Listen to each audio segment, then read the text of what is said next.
I think population, entrepreneurs, English, IT, globalization, the deepening of democracy are to me the ideas that are responsible for the vitality of today's India. But this, okay, so far it sounds like something like the India shining story, but now the real action starts. And now we have to come to the ideas that have not really been put in place. So the second set of ideas I talk about are the ideas that we have yet to implement. But they have all been agreed upon. So what are these ideas? I have 4 ideas in this section. The first is primary education. I think in this country today, everybody, the entire elite, everybody accepts and understands, number one, that not having had mass primary literacy was a huge strategic error, and that we need to fix that. And I think it's reflected in the fact that, you know, the NDA government started in 2000 something called the Sarva Shiksha Abhiyan, saying that every child should be in school.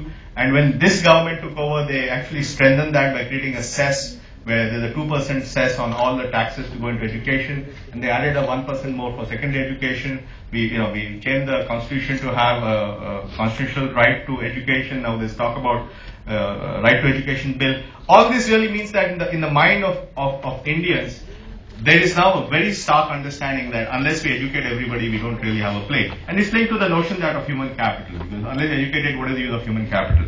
And so, but there's a lot to be done. I mean, I think the primary education story again gets down to implementation and execution. While there is a lot of government money coming down the pipe, the reality is that the poor has said that the government schools are not good enough. If you go to any urban city, there have been enough studies done on this by, I think the Dell Foundation has done it, James Tooley has done it in Hyderabad. And it's all showing that in our urban cities, more than 50 to 60% of the slum children are going to private schools.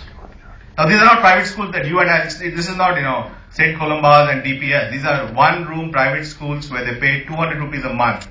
And they're doing that because they're saying the government schools are so dysfunctional that we don't mind spending a significant part of our current income to put our children into a slightly better private school, because I think that unless they're educated, they don't have a future. So I think there's a lot of stuff to be cleaned up on the education front. Do we do this with more private schools? Do we do it with vouchers? Do we do it by improving teacher attendance? There are many things to be done. But fundamentally, I think primary education as an idea that has been accepted but not implemented is very much there.